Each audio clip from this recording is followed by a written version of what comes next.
Hello, everyone. I am Shweta Gupta from Study Abroad Vertical at Great Learning, and I'll be your host for this podcast. This podcast is for anyone who is planning to study abroad for their higher education. So, from university programs to in demand skills to visa process, funding options, tune in for all that information all at one place. Today, specifically, we will be talking about STEM degree programs.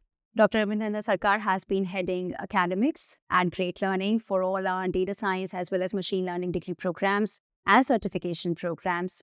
He has taught at MIT. He has been at the research staff at IBM. He's been a visiting faculty at IIM Bangalore, Indian Statistical Institution, Indian Institute of Science, and many more, I believe. He also holds a PhD from Stanford University.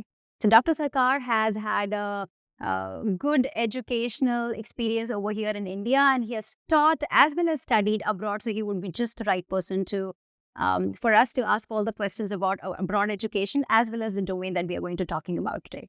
Thank you so much, Dr. Sarkar, for joining me today, and very welcome to you for this podcast. Pleasure to be here, Shweta. So first and foremost, Dr. Sarkar, a lot of students are interested in studying abroad these days, especially USA. In fact, as per MBA report, there are about 465,000 students currently in the US studying.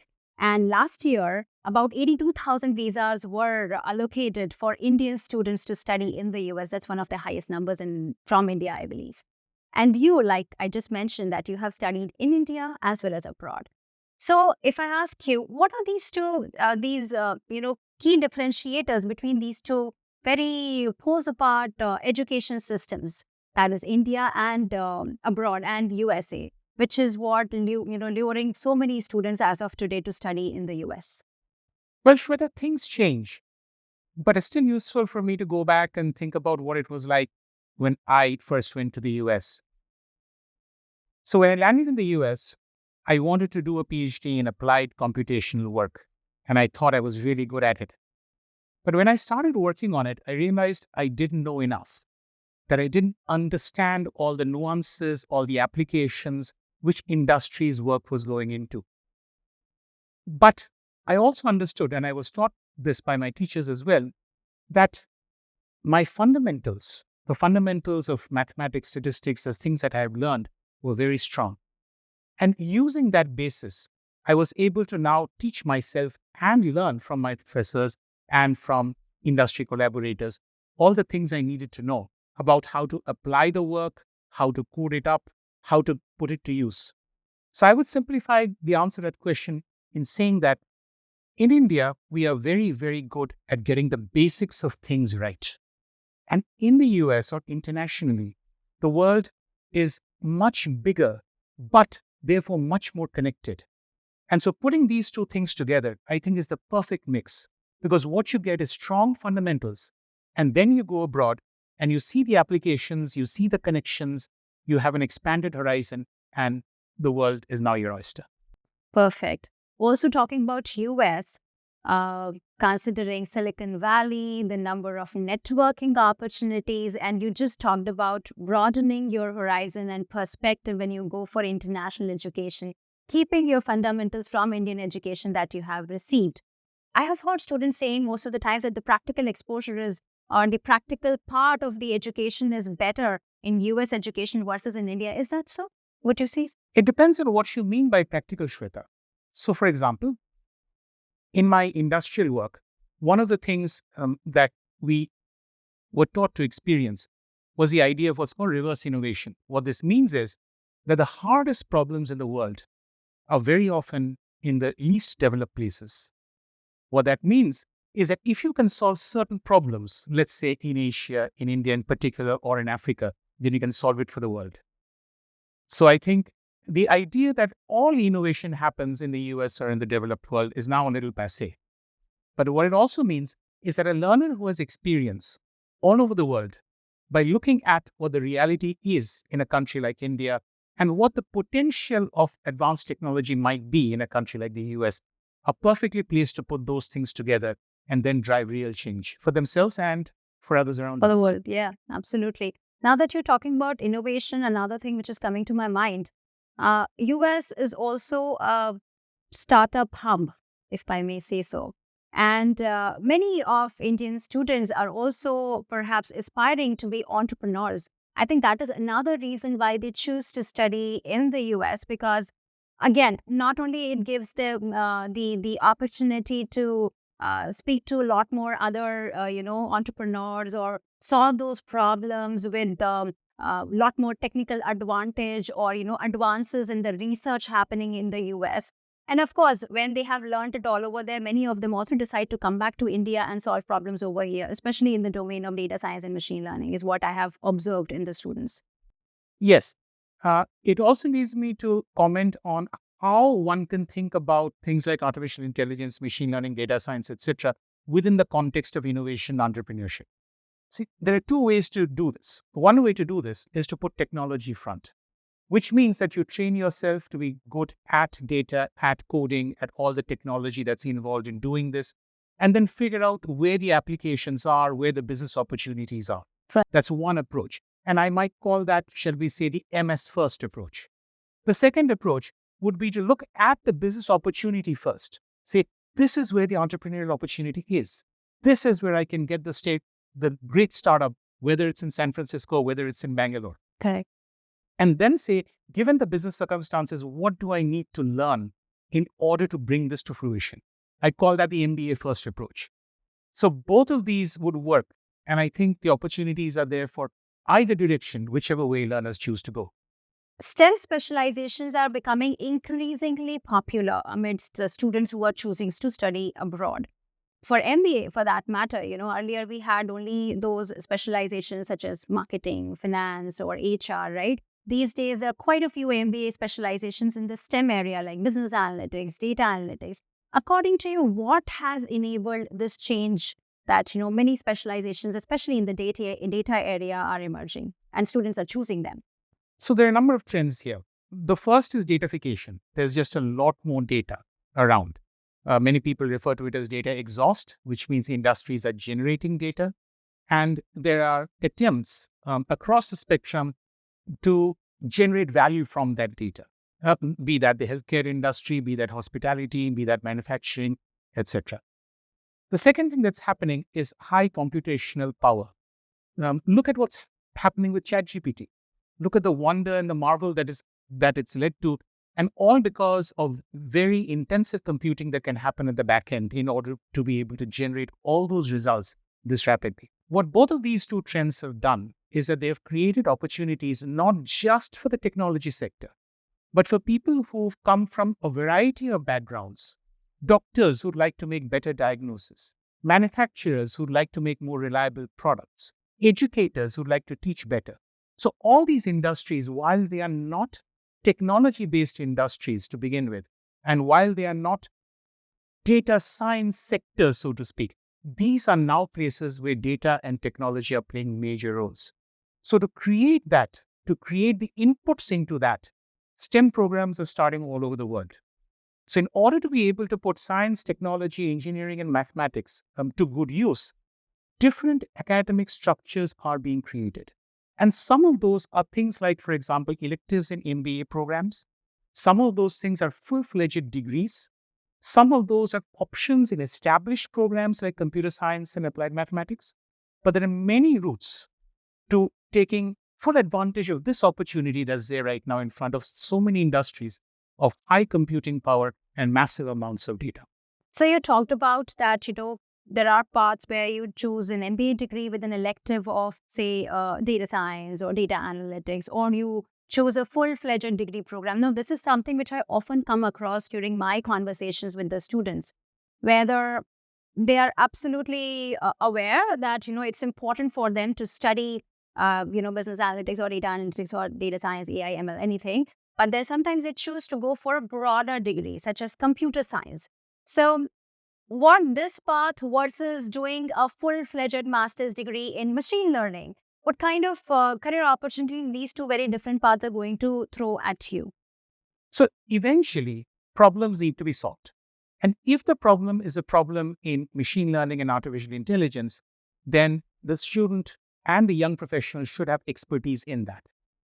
One way to develop that is exactly as you said, by getting the fundamentals strong, by doing a degree in computer science. But consider the implications of that. The implications are that you have to spend a lot more time to get those foundations in place, and I was privileged to do that. But if you have the time to do that, absolutely that's the way to go. But if you don't, imagine that someone is a working professional, which means that they need to get their certifications, their qualifications, their training done while they're working. In which case, spending time to begin from the fundamentals of something, get that undoubtedly nice base is going to take a lot more time and a lot more effort. So what I would say the approach of beginning with something like data science and artificial intelligence and machine learning does is it provides a shortcut, a good shortcut, an effective shortcut. And we believe that if the teaching is right, if the case studies are right, if the projects are right, then this does not create a burden in the sense that the facts that you do not know, say some of the fundamentals of computer science, is not going to stand in your way. To drive a car, we do not need to know how to build one. Yes, yes. So let's get people to drive a car very, very well without necessarily burdening them with, as you say, how the engine works. Right, absolutely. And most of the time, these students are the ones who have already done their bachelor's in computer science. So then I believe it makes more sense to go for that specialization that you're ultimately planning a career in. Wouldn't that be so? That is absolutely right. But that also leads to another point that suppose your fundamentals are not in computer science. Suppose they are in, mechanical engineering, economics, something like that. Then does this work? And how does this work? Well, the answer to that lies in the fact that your fundamentals are strong in something. And now let's go back to the examples I just talked about. I talked about manufacturing. So in a manufacturing floor, something is being manufactured. Now, if someone has a strong engineering degree, they know a great deal about the object that is being manufactured. Let's say a mechanical engineer would know about the car that is being manufactured. So therefore, when the data comes out of that car, checking for its quality or its performance, the engineer will have a different perspective on what that data is, what it is saying. So if the fundamentals are not in computer science, in my opinion, this is actually a great opportunity to try and understand where the problem is, how it is appropriately solved with data, and how might the compute power be best handled by the people who actually use it. Incidentally, when you introduce me, my own background is not in computer science or in technology. My training is in statistics, mathematics, economics. So I've learned all of this on the fly, but what's helped me is the ability to connect with various domains and to look at the fundamentals that I have in my subject to try and understand how that works in somebody else's backyard.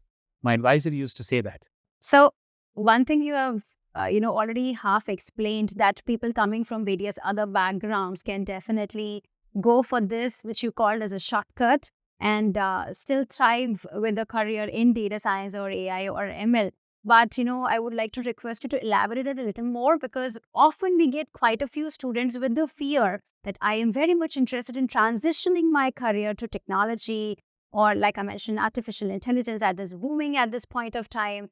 But then how do I go about it? I'm from mechanical background. I do not have any programming experience, or my mathematics fundamentals are also not so strong. So for these students, is that a copable path? Will they be, or will they be, will they have to put in extra effort as compared to someone who is a computer science or an IT graduate? How do you see this? So today, let's say that you pose a prompt to ChatGPT. That does not require you to be a computer scientist. It requires you to understand the question you're asking. So therefore, in many of these fields, the interest in the question is what is going to drive success. In other words, care about something. I say this to all our students and learners, that care about the problem that you're trying to solve. And then your ability to dig into the details is going to get you to the solution. So the fact that you're coming from a domain, if you care about it, then that should be enough to inspire the problem you're trying to solve. In other words, to solve a data problem, you don't need to be a data scientist, but you need to think like one. So now, the second part of it, of becoming a data scientist or a machine learning engineer, any of the fields that we're talking about, requires a certain amount of work with computers. And this is where people get worried. That do I know enough about computers? But to go back to what we're doing these days, to use a computer well, we really do not need to be able to program it. So a lot of the work that we do involves taking computational structures, taking computer programs, taking engineered software, and then using it for our particular applications.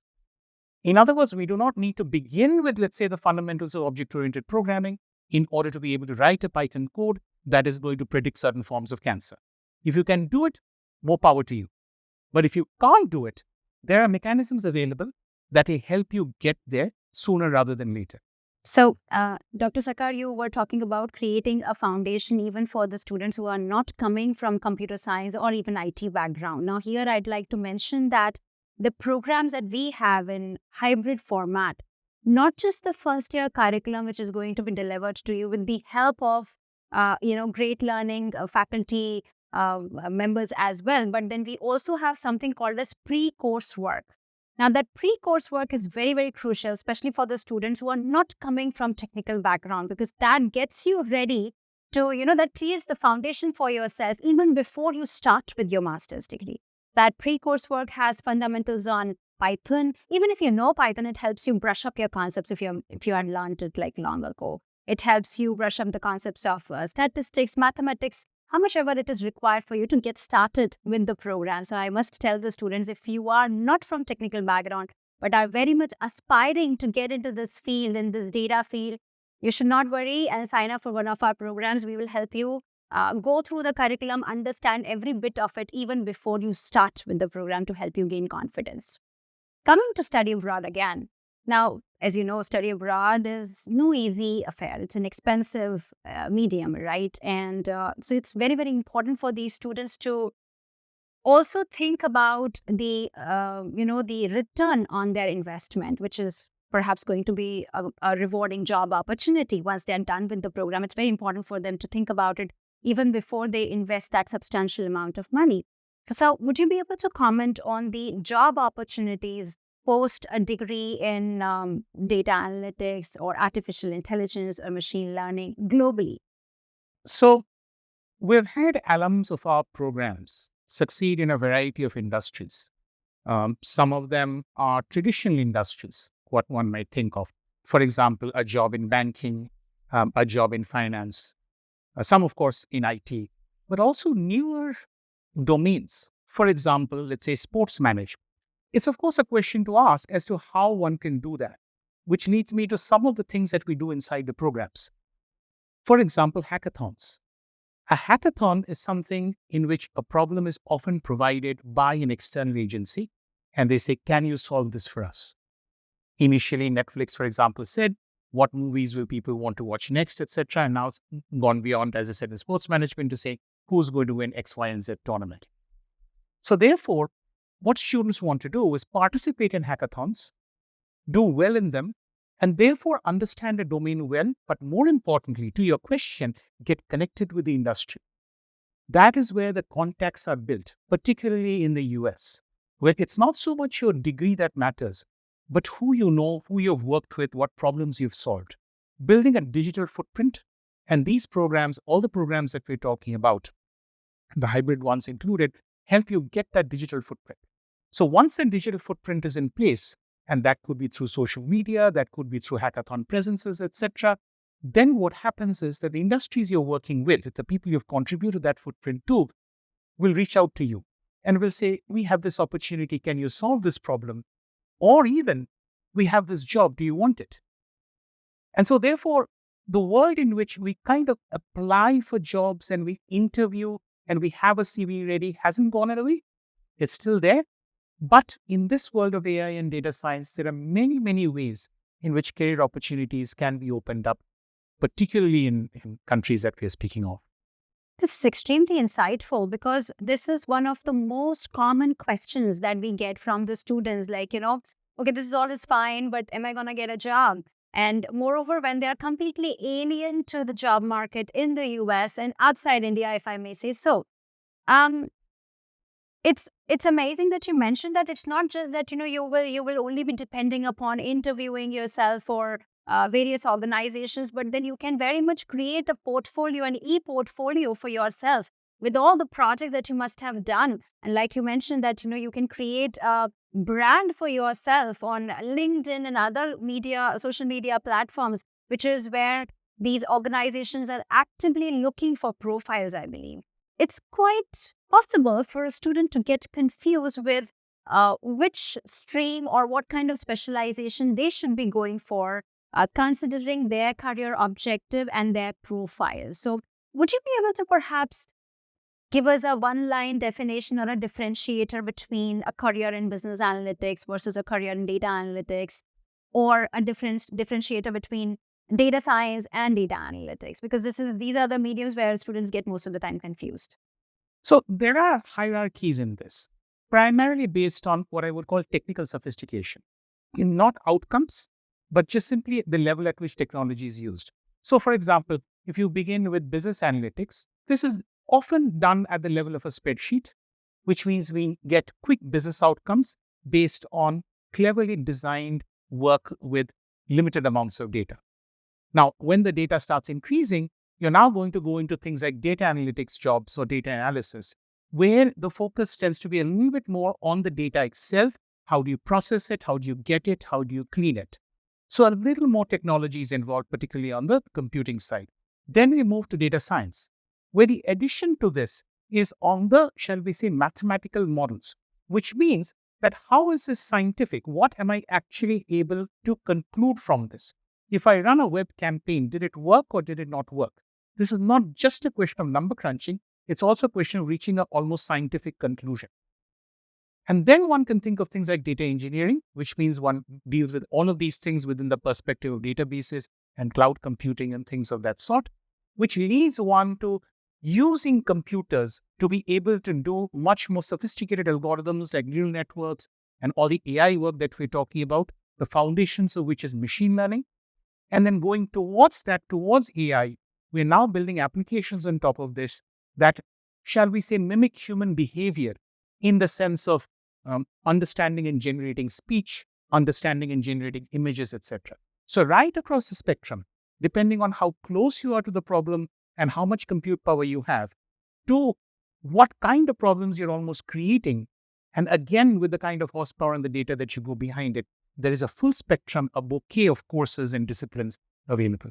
Correct. So is it safe to say that if someone is looking for a transition into data-related arena, but at the same time doesn't want to become too technical about it, or maybe do an MBA program with a data-related specialization, is it safe to say that they can perhaps go for MBA with business analytics or MBA with data analytics, and that shall fetch them a good role post a degree? So an MBA program, almost by its definition, is a broad program.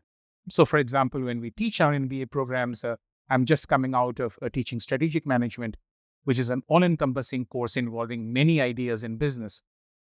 The idea of an MBA program is to give you that width and then to be able to narrow it down into a depth area, which can be something like how you market and sell, which could be how you manufacture and produce, but can also be how you analyze data and how you generate insights.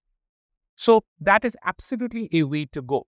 In other words, to say, let me get the business fundamentals right and then apply them in this data and information setting, presumably to solve a business problem. If you're thinking of it, however, as technology first, saying that I really want to understand how this code works and how this model is built, and I'm not looking to solve a business problem at this point in time, but just grow out the technology, then a more natural place to start might be a Master of Science program, which is focused on that particular area. The business applications can come later. There could be a piece of software that you might build, an app that you might develop that maybe is the next billion-dollar startup for all you know. And that as we are talking about MBAs, I believe it is becoming, again, increasingly in demand. Employers are constantly looking for management graduates who are having some sort of a data literacy, where they are able to derive insights from data to, make those decisions in order to solve business problems. So that has become very mainstream as of today versus the other majors that we used to see for MBA students. That is absolutely true. All over the world, deans of business schools are commenting on the fact that they're seeing exponential increases in signups for data science, business analytics, business intelligence oriented courses. Not that the other courses are going away, but they're being absorbed, shall we say, into this way of looking at the world. So certainly, if someone is thinking of doing an MBA, this would be a natural specialization to focus on, given the job opportunities and given the diverse kinds of things that they can do after this. Right. And talking about job opportunities, very rightly you summed it up that, what is going to be the career trajectory and how you should be choosing a program for yourself. And I must also mention, the other day I was reading, as per a LinkedIn report, the data scientist job roles have become second most in demand job roles across the world. And they are seeing like 37% annual growth, which is amazing. I mean, if you are choosing a major in data related arena, you're pretty much setting yourself up for the opportunities lying there in the market. But then I believe, I'm not sure if that is going to be the case a few years down the line, because there are many students who sometimes, think of parking their masters that, okay, let me go for it like 2 years down the line or 3 years down the line. And I feel that, the kind of boom that we are seeing as of today, many of the students would already take advantage of it, right? They will grab the opportunity. Will it remain the same for the coming years? How do you see this area or this sector growing in the next few years? So data itself has been around for a long time. And even in my career, limited as it is, I've seen various waves of it and various industries that have come along with it. So, for example, let's say around the turn of the century, sequencing of the human genome and bioinformatics, Six Sigma and sort of, shall we say, digitized manufacturing that came after it, etc. DWBI, data warehousing and business intelligence, quantitative finance, and the quant revolution that came actually well before that in the previous century. So core skills in data are always going to be in demand. What you use them for may change based on societal needs, based on technology available. Today, we're speaking a lot of AI because AI has absorbed so much data and there's such a big runway in front of it that people realize that this is an opportunity that we have to take care of. But who knows what's going to happen in the future? We're just coming out of an epidemic, coronavirus, and we don't know when the next one's going to come. What kind of data work, what kind of prediction, what kind of public health infrastructure will be needed for that? Climate change is upon us. We're seeing the implications all around. How do we make businesses sustainable? How do we forecast the weather? How do we do all these things? So, irrespective of the particular application of data that is sitting in front of us, these are skills that will always be useful. If someone invests in it now, I do not think that this is going to go out of fashion anytime soon. The specific shiny object may change, but the heart of being able to use information to better our lives, to create technology, and to solve business problems isn't going away anytime soon.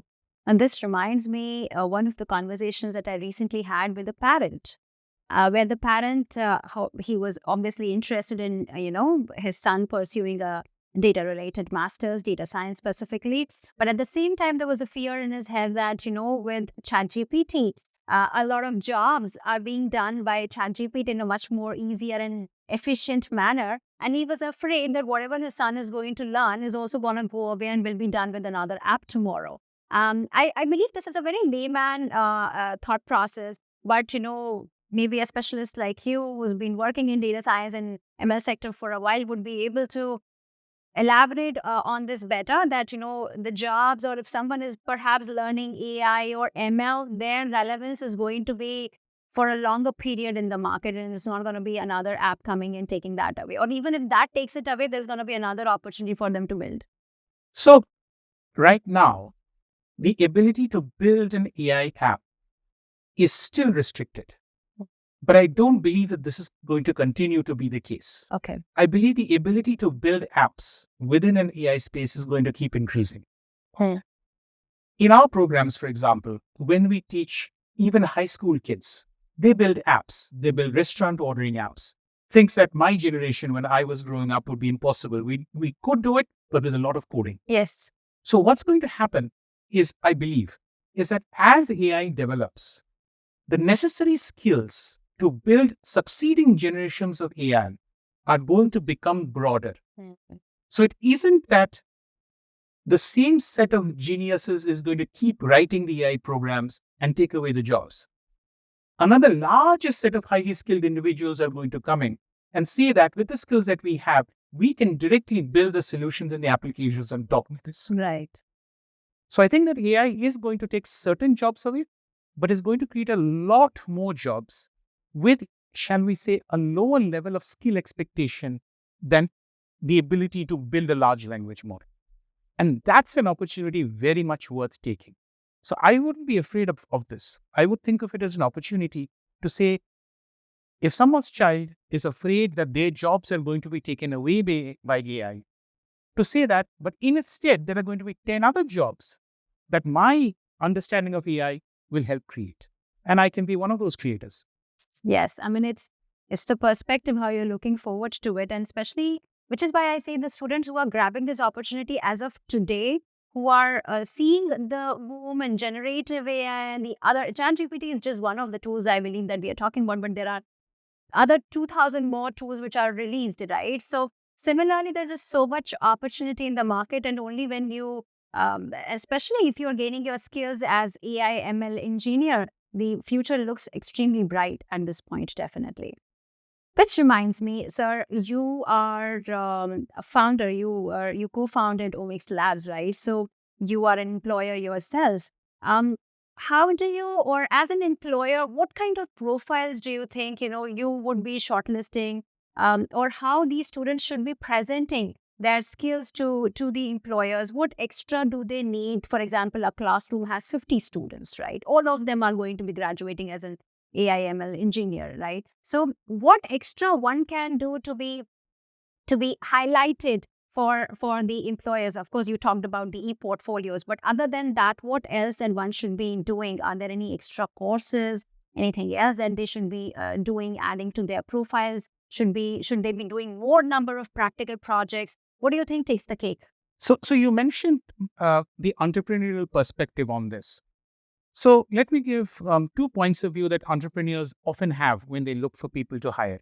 One is an interest in the problem and enough knowledge about the specific industry. So if you are looking to break into startup space or being an entrepreneur, then spend a certain amount of time understanding what that industry is, what kind of data it generates, what kind of software it's likely to use, become familiar with its technical culture and scientific culture, so to speak, within a STEM context. The second thing is that very often companies require an end-to-end view from an employee. So in other words, to say, I'm going to come in and I'm going to analyze your data probably isn't enough. They'll say, in order to analyze the data, I now have to hire another person to build the software on top of this. Or I need to hire another person to go out and get the data. So the more end-to-end that you are, the more you can contribute to your organizations. So I always encourage people to say that irrespective of your comfort levels, look left and right to what you are doing. Your data is coming from somewhere. Your technology is going to go somewhere. Look at who you're getting data from and who you're going to give technology to, and see how well you can partner with them. And if companies realize that you can do that you can participate in the data collection process, that you can participate in the technology deployment process, then you become a lot more valuable. Right. So the more you do that, the more exposure you have to that, the more you present yourself as someone that valuable. This reminds me the end-to-end process and awareness of that or exposure to that. I believe this exactly what happens in a capstone project, isn't it?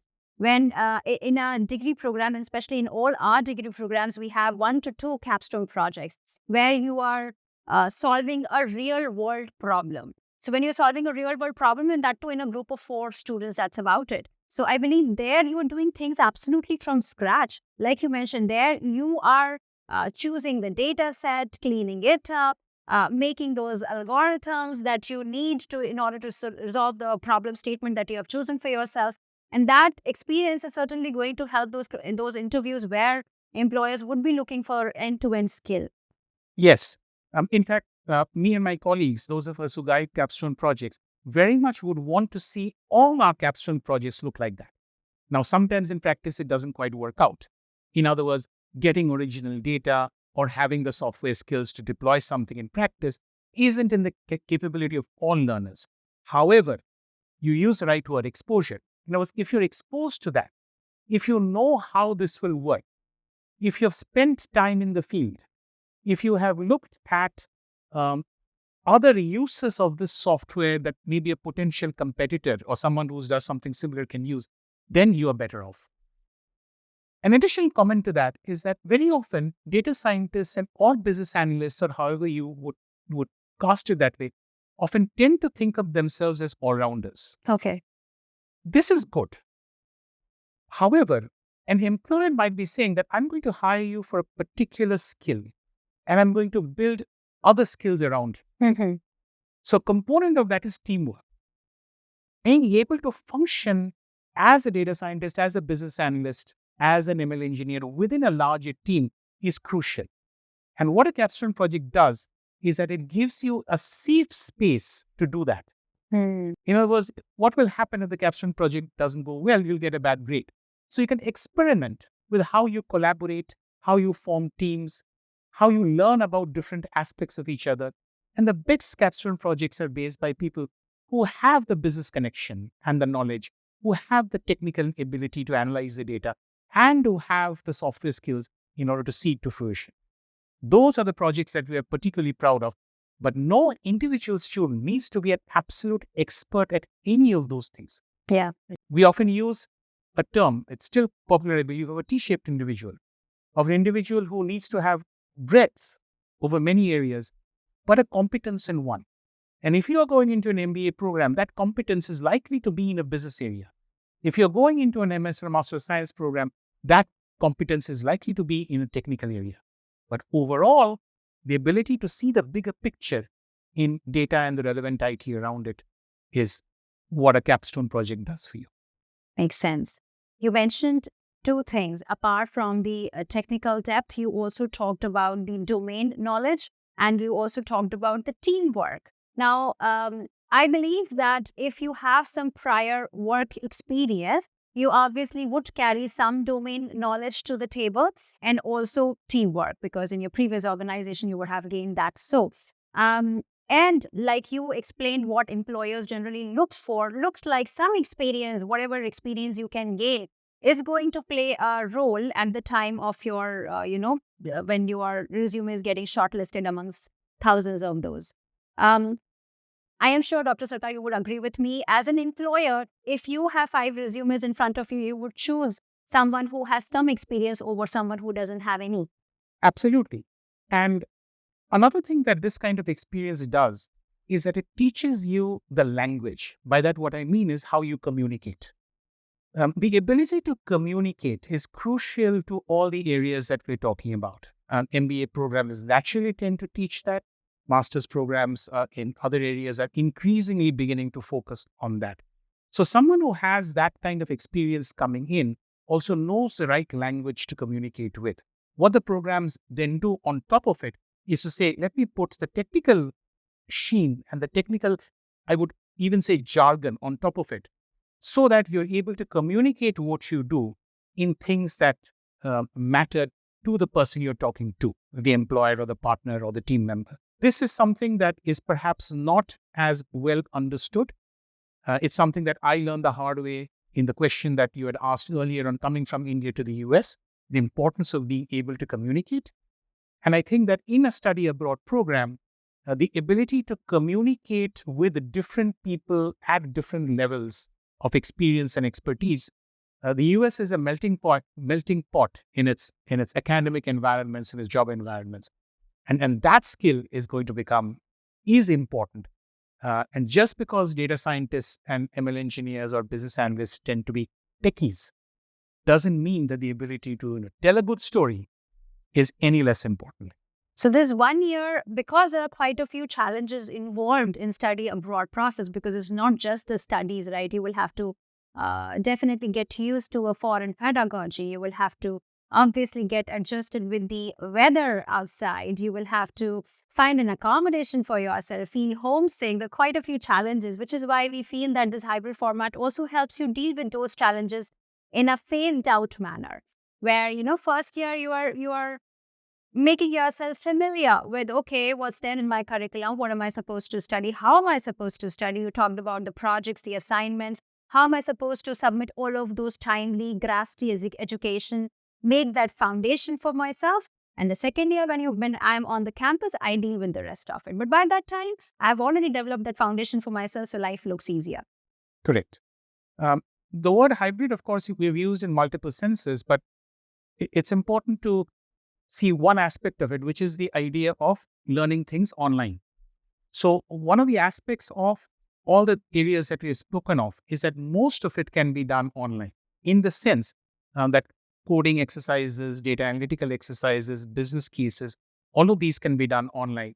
Now, what that does is it gives the learner who's learning in this hybrid mode a lot more flexibility to, as you said, to space their work around this, to take advantage of the time opportunities that are given with respect to their professional work, their personal commitments, and all of that.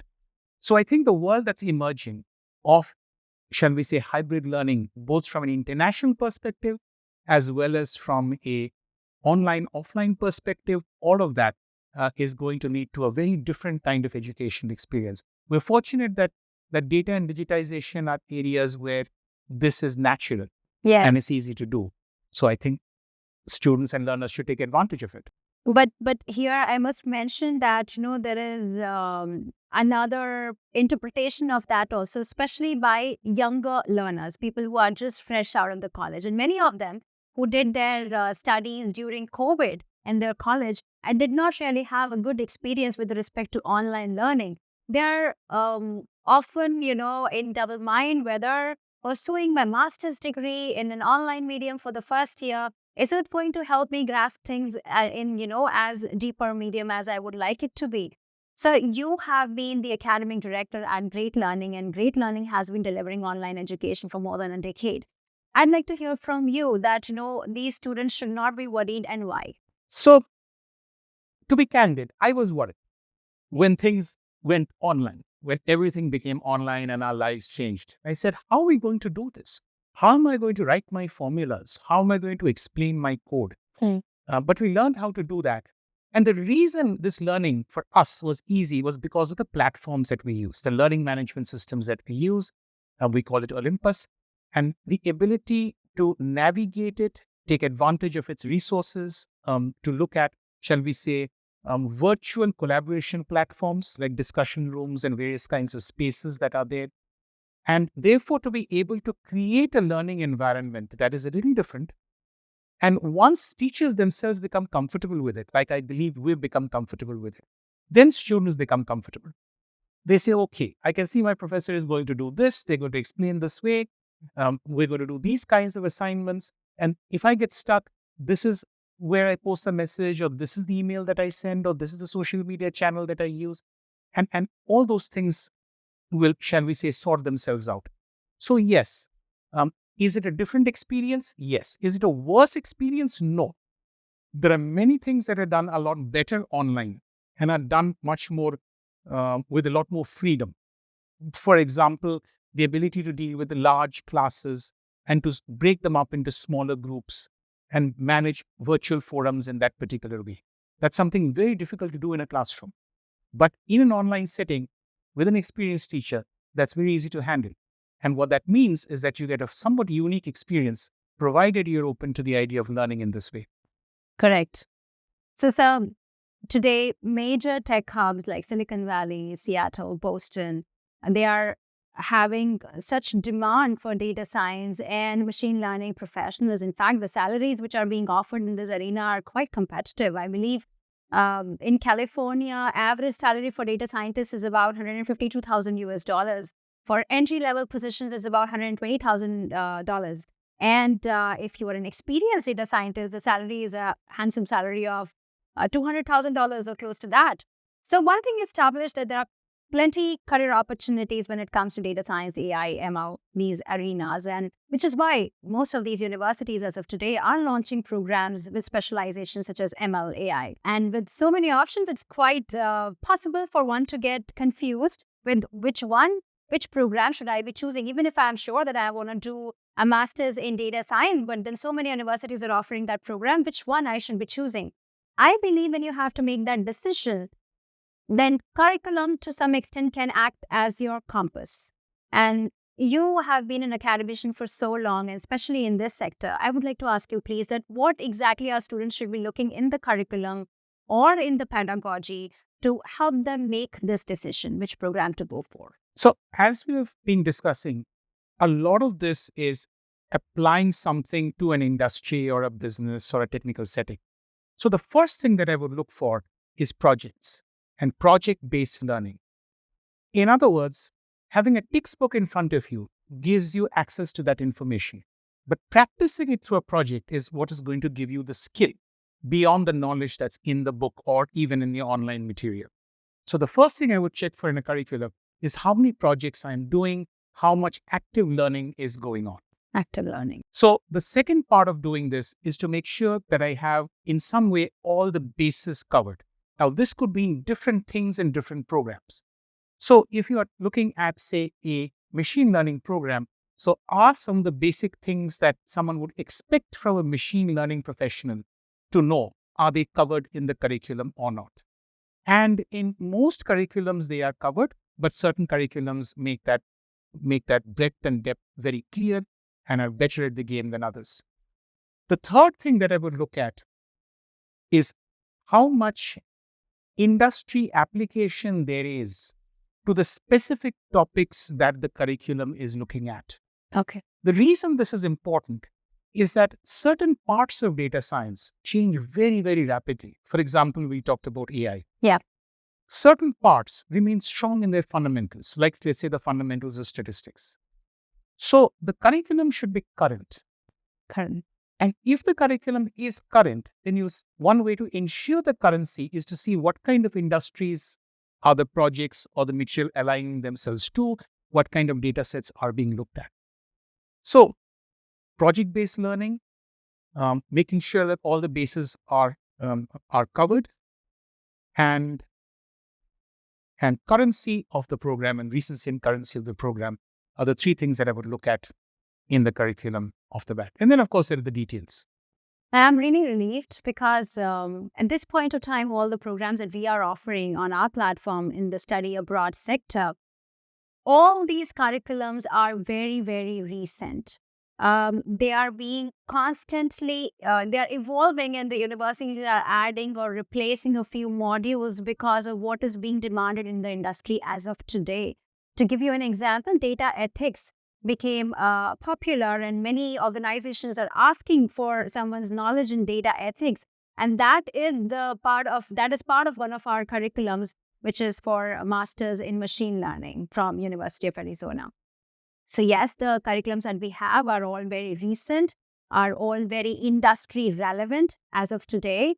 And the other thing that you mentioned is all the basics are covered because these curriculums are taking you from the scratch of data visualization, data warehousing, all the way to machine learning and artificial intelligence. And the project-based learning, that is another USP for all the programs that we are offering, where there are more than 10 hands-on projects, assignments, and capstone project. And like I mentioned, some of our programs have 2 capstone projects, one at the end of each of the year. So I believe that's where we are absolutely offering the curriculum that's definitely going to help these students attain their career objective and the goal that they're aspiring for.